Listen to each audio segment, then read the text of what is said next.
in accordance with the navigational sciences and is evidenced by the physical and the historical elements of that era. This is the real-world story of Noah. Such places as Stonehenge, Easter Island, Angkor Wat, Machu Picchu, and Tiwanaku, to name but a few of the greatest man-made puzzles, seemingly appear to lie in a scattered jumble across the face of the earth. Yet nothing could be further from the truth. For it is a rarely known fact that the people of prehistory were the very first to use spheres to define the physical world on which they lived. To that end, it was necessary to establish a global network of precisely defined geodetic points, to which all other points of geodetic interest could be subsequently tied. This concentric series of wooden posts are known as Woodhenge, and they replicate the positions of the original wooden gnomons which once stood here. These posts are located very near to the wind portals of Stonehenge, and to an abundance of earthen mounds which were built one basketful of soil at a time, until the critical horizon could be plainly seen. Woodhenge is situated on an island that is completely surrounded by the open sea. This series of wooden posts are known as Woodhenge. They are situated very near to an earthen mound that was built one basketful of soil at a time, until the critical horizon could be plainly seen. Woodhenge is the site of the first true city to be built in this part of the world. Legend records that the people who took part in constructing this site are said to have been red-haired, fair-skinned, and blue-eyed, and to have spoken in a dialect that had come from across the sea. Woodhenge lies upon the shores of one of the world's greatest rivers, which in turn leads directly to the open sea.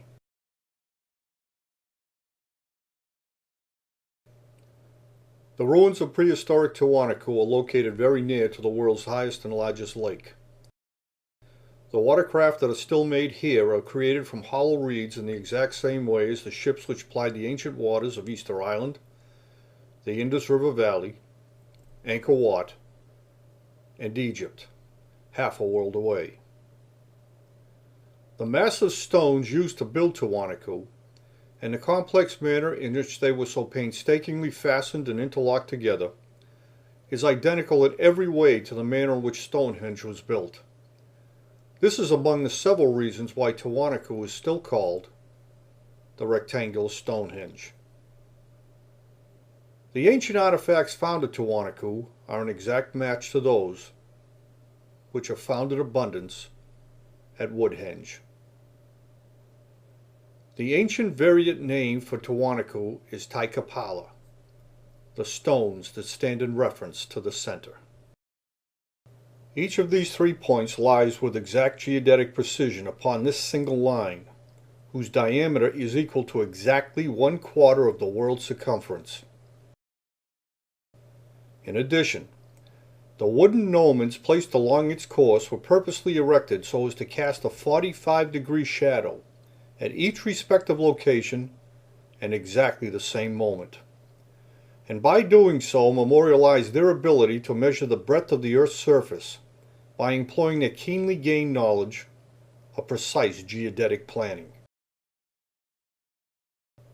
The central axis of this particular circle of equal altitude was also strategically chosen as it most closely defines both the currents of the wind and the currents of the sea that prevail in this part of the world. This equal altitude circle exemplifies the mix of circular, spherical, and linear relationships, or otherwise the principal parts of a circle, that were used to connect certain star points in the sky to their respective counterpart points on the surface of the earth, and in so doing enabled these ancient seafarers to connect one earthly location to another, regardless of the vast separation of both land and sea that existed between them.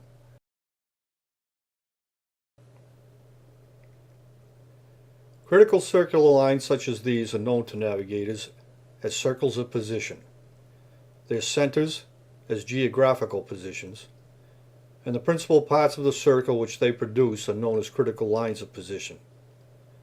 For you see, geometry is the world's oldest science. It is an ancient term which literally means to measure the earth. Geometry is both a mathematical science and a graphical tool. Geometry is the cornerstone of astronomy, and in like manner, and for common cause, is also the cornerstone of terrestrial navigation. Only in this way, using these various forms of mathematical tools, could both the earth and the sky be ultimately measured, joined together, and subsequently charted with a great precision by the prehistoric ancestors of the world's first mariners, who, as it is now known based upon scientifically derived dating techniques, began to travel freely about both the oceans and the inland waterways of a pristine world more than 150,000 years ago. The equal altitude circle has been used by navigators since before the dawn of recorded time. The largest equal altitude circle that can be drawn upon the face of the earth or upon a sphere is known as a great circle. By simply maintaining the same angular position from a common center point or a common center star, the destination of a ship at sea or a journeyman would always lie upon the circle, and it would always lie directly straight ahead. However, in order to memorialize these circles of equal altitude, the Earth first had to be precisely mapped.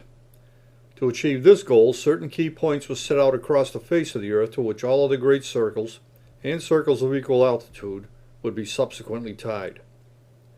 Certain types of these very critically placed points are known to navigators as antipodal points, or points that are completely opposite from one another. The Dogon people who live in the vast region of Tonga have perplexed scholars since their very first day of contact, for you see they were highly skilled in drawing complex diagrams of the sky. But even more importantly, they spoke of such things as the rings of Saturn. Yet the rings of Saturn cannot be seen with the naked eye. Still, this incredible knowledge was shared with yet another ancient tribal culture, an oceanic people who lived on a tiny island that is situated in one of the remotest parts of the world's largest sea. At a position on the Earth's surface that was located one half of the world away at the antipodal point, at a position on the Earth's surface that lay directly opposite from the ancient Dogon culture of Greater Tonga. The Dogon have lived since times of prehistory upon the headwaters of what eventually swells in size to become one of the world's greatest rivers, which in turn leads directly to the open sea. The people on the tiny island of Tonga built this massive monument to memorialize this great circle navigational baseline. And in like manner, and for common cause, so too was the great celestial monument located at Tiwanaku, built in similar fashion as the monument located on the remote island of Tonga. Each of these 3 points lie upon this great circle navigational baseline, and at the exact same angular distance from the moon's prevailing common center point, which served the practical viewing needs of both mariners and land-based journeymen alike, as they traveled about in both the northern and southern hemispheres in that particular era. Like Tiwanaku, Machu Picchu lies precisely upon the equal altitude circle, but at the intersection point of yet another great circle that was also configured to represent the maximum standstill positions of the moon, but due to the precession of the equinoxes was defined in a different era. This particular intersection can also be viewed as a clear example of how mariners, navigators, and cartographers alike utilize just 2 fixed points on the celestial sphere to precisely define any point on the Earth's rotating surface at a very particular selected moment in time. The region of sky upon which the precise point where the center of this particular great circle is located was known as the Phoenix, which is how the Phoenicians, the most renowned mariners of the ancient world, got their name. Machu Picchu also lies precisely at a position on the Earth's surface that is exactly one half of the world away at the antipodal point, from the great inland harbors of Angkor Wat. Machu Picchu, a navel of the world, is situated high above the edge of the world's largest ocean. But it also lies at the point of origin of what eventually swells in size to become one of the world's mightiest rivers. One that traverses across an entire continent and serves as an uninterrupted link to yet another of the world's greatest seas. The people who built Angkor Wat and the outlying earthen mound that is situated at the antipodal point directly across from the observational platform of Machu Picchu left behind these magnificent structures, all of which are built upon the shores of what is considered to be one of the greatest inland harbors of the ancient world. A vast complex of canals and waterways that are connected by a river, which in turn leads directly to the open sea. The original name of Easter Island was Tapito Te Henua, the navel of the deep. The ancient and still undeciphered script which is found here is an exact match to that which is also found in the ancient Indus Valley, at the antipodal point, a geodetic position on the Great Circle that is exactly one half of the world away. This navel of the deep, or central point, is considered to be the most mysterious island on earth, because the ancient mariners who had navigated here and left behind these colossal statues of stone had purposely situated themselves in one of the remotest parts of the world's largest sea. Each of these 4 points lies upon this single line. It is a very special line that is both a great circle and a circle of equal altitude. However, it is not the only great circle baseline, nor is it the only circle of equal altitude. It is, however, the primary navigational baseline, to which all other circles are positioned, and by association, all other points of geodetic importance were tied. For this is no ordinary baseline, for it naturally evolved because it lay directly below the path of the moon, as defined by its greatest points of declination, below which some of the Earth's greatest sea currents flowed. The limits of the moon's most extreme celestial path is the founding basis, and the reason for the development of the zodiac. For the moon is Earth's only satellite of navigational importance, serving not only as a critical timepiece, as it moves with a deliberate pulse among the stars, but the moon also regulates the tides of the seas and defines the turning points of the winds, which in turn then regulates the currents of the sea. And so as the positions of the moon and the stars were strategically and systematically charted upon the fixed celestial sphere, utilizing an array and a combination of various forms of intersecting circular grids, so too were these same celestial counterparts projected onto and tied to the terrestrial sphere in the exact same way. Only with deliberate structure, and with precise geodetic planning, using this particular great circle as the primary navigational baseline, was a worldwide map subsequently portrayed. In addition, these same great circles also served the practical needs of the crew who systematically replenished their craft at these established harbor points as they made their way across the seas in their ever-expanding circles to collect, as well as to dispense, the critical findings of their journeys.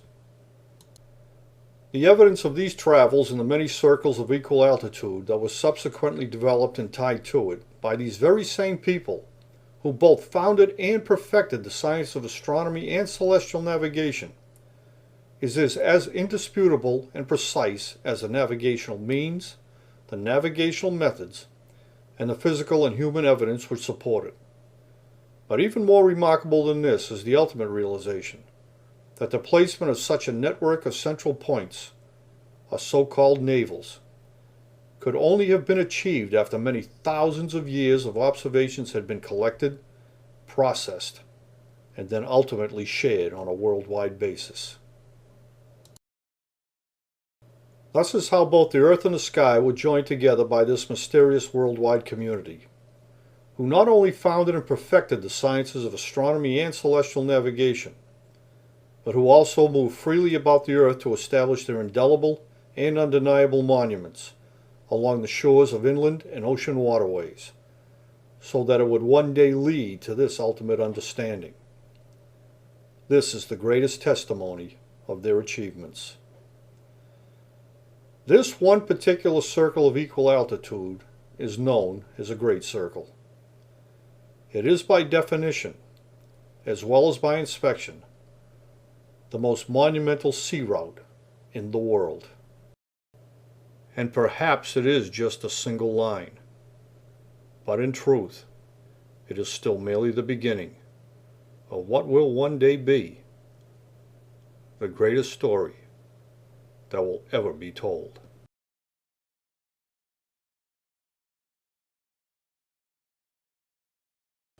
In 1932, soon after the discovery of this map, the United States government launched an intensive investigation in an all-out effort to determine if a map of this precision could possibly have been drawn by the people of prehistory.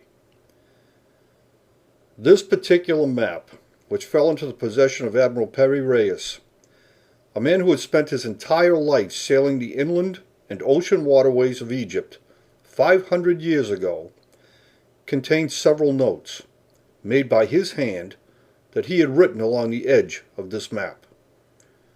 Among the things he wrote is the credit given to the cartographers of Alexander the Great, who history records as having entered into Egypt more than 2,300 years ago, with one of the largest scientific expeditions ever assembled, and for one single purpose: to retrieve and preserve in the massive library any maposphere that had been made long before even their own time by the legendary seafarers of Egypt.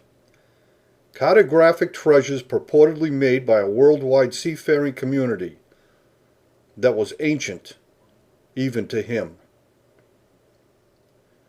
However, it was not just this single note which had captured the world's attention, or because this particular map clearly showed the coastlines to either side of the Atlantic Ocean.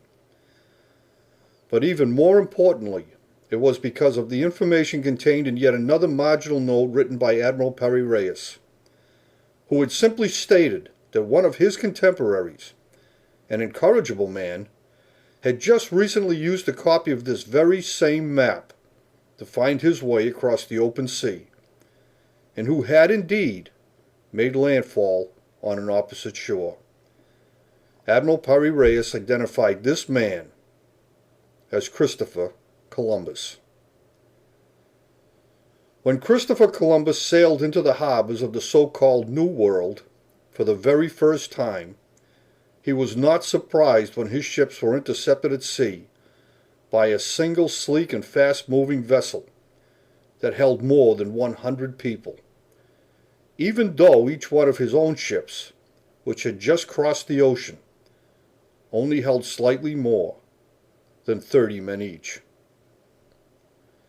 Yet every attempt made at that time to identify either the geometrical means or the navigational methods by which a map of this precision could possibly have been made by the people of prehistory had failed. Yet mystery exists merely from a lack of understanding. For you see, it was not yet known that the positions of the moon and the stars had been strategically and systematically charted upon the fixed celestial sphere, utilizing an array and a combination of various forms of intersecting circular grids, and that these same celestial counterparts were ultimately projected onto and tied to the terrestrial sphere in the exact same way.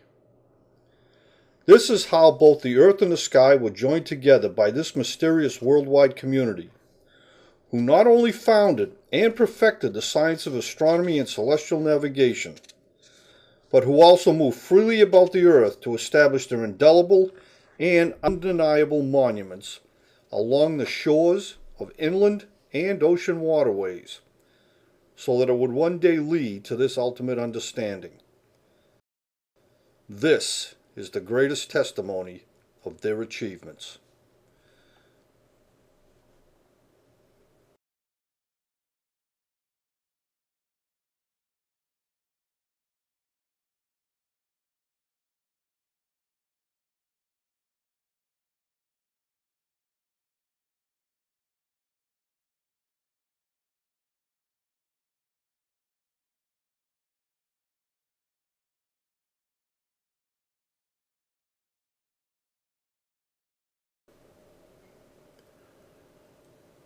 "2,300 years ago, Alexander the Great set out in ships with a select group of men and headed directly for the Indus River Valley. And he did so because he shared in the same passionate academic pursuits as his mentors, Plato and Aristotle, each of whom had not only become obsessed with the legends, the teachings, and the doctrines of Moses, but who were also collectively captivated by the ever-fading stories of how and why the massive monuments that existed all along the so-called Nile River had come to be built, when, and by whom. In his academic pursuits to search out and to preserve this ever-fading history, and to retrieve the legendary cartographic treasures purported to have been compiled by this particular maritime culture, so they could be ultimately deposited in the newly constructed library for the sake of posterity, Alexander set his course, and with the grateful blessings of his mentors, he headed directly for the Indus River Valley. While en route to this destination, it is a matter of record, as related by those who accompanied him on that voyage, that as Alexander was approaching the mouth of the Indus River, he first stopped at an island, where he personally viewed the remains of Noah's Ark. Today, just east of the rugged mountains, and situated in the plain located to the nearby provinces of Shinar, lie these ruined cities, where this ancient and highly skilled maritime culture virtually sprang up overnight, since there is no evidence that they migrated here over land, and who then just as quickly as they had arrived, so too did they just as suddenly vanish. However, before their abrupt departure, they left in their wake these now ruined structures made of fire-hardened brick that were uniquely joined together not with mortar, but with bitumen, a most important commodity of the ancient mariners.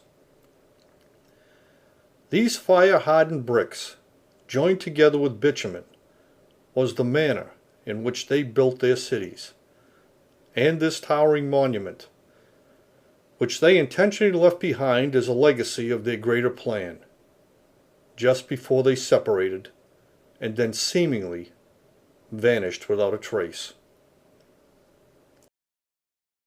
Noah took his sons, and they went into the ark to escape the waters of the flood. At the end of 150 days, the ark finally came to rest on the mountains of Ararat. From here they went eastward, and they entered into the plain of Shinar, where they made hardened bricks, and then joined them together with bitumen. This was the manner in which they built their cities, and the monument, which was raised up in tribute to the heavens, declaring it to be the mark of their new beginning as they made their preparations to scatter across the face of the whole earth. For the earth had now become keenly divided in the lifetime of Eber. And so they set out, and they separated from one another, and they went abroad, and from them the coastland people began to spread, until the new maritime nations had made their way across the face of the whole earth in those times following the flood. This one particular circle of equal altitude is known as a great circle. It is by definition, as well as by inspection, the most monumental and the most prodigious sea route in the world. And perhaps it is just a single line. But in truth, it is still merely the beginning of what will one day be the greatest story that will ever be told.